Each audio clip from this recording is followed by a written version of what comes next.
সুপ্রিয় দর্শক শ্রোতা সবাইকে অনেক ধন্যবাদ জানাচ্ছি। আজকে গুরুত্বপূর্ণ একটা বিষয়ে কথা বলবো।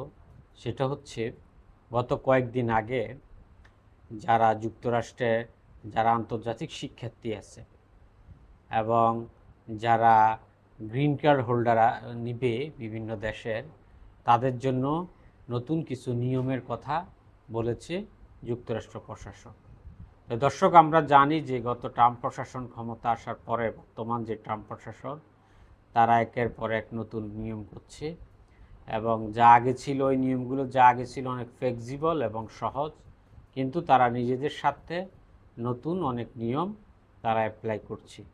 তার ধারাবাহিকতায় সে দীর্ঘদিন থেকে চলে আসা ডিউরেশন অফ স্ট্যাটাস এই প্রথা তারা বাতিল করেছে এবং এর ফলে আগে আমরা দেখতাম যে যারা আন্তর্জাতিক শিক্ষার্থী আছে তারা যুক্তরাষ্ট্রে গিয়ে তাদের শিক্ষা জীবন শেষও তারা নির্দিষ্ট সময় থাকতে পারতেন বা অনেকে আবেদন করে চাকরি পর্যন্ত তারা ওখানে করতেন।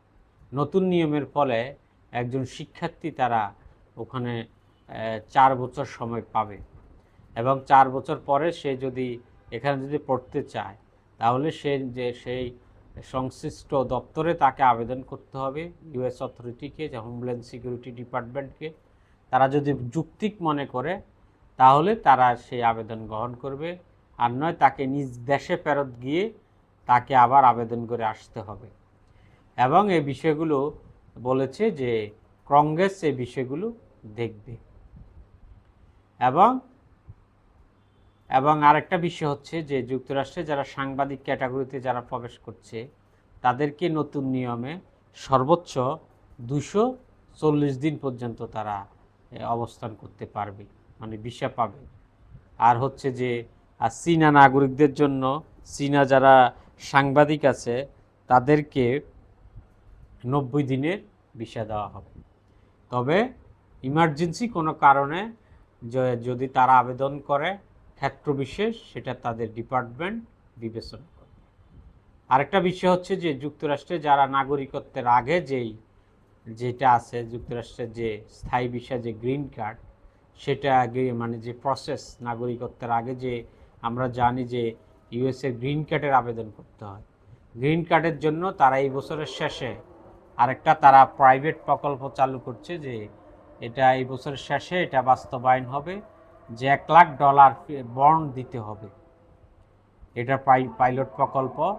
এখন কথা হচ্ছে ওই বিষয়গুলি আসলে যে আইনে পরিণত হওয়ার পরে এগুলো কি কার্যকর থাকবে কি না, এটা হচ্ছে মেইন বিষয়। হচ্ছে কেউ যদি কোর্টে যদি চ্যালেঞ্জ করে তখন বোঝা যাবে, কিন্তু এখন তারা এগুলো বাস্তবায়ন করবে এবং বাস্তবায়ন করার পরে দেখা যাবে কি অবস্থা হয়। আর গ্রিন কার্ডটা তারা বলেছে যে গ্রিন কার্ডের ফিটা তারা বন্ড হিসাবে নিবে $1 লাখ পাইলট প্রকল্প হিসাবে, আর বাকিগুলো তারা মানে বাস্তবায়ন করবে। এবং নতুন নিয়মের প্রভাব তারা যে অগাস্টে যে শিক্ষার্থীদের জন্য যে নতুন নিয়ম, সেটার প্রভাব পড়বে অগাস্টে যে শিক্ষার যে সিজন শুরু হচ্ছে, সেশন, সেটার থেকে। তো দর্শক, সবাইকে অনেক ধন্যবাদ।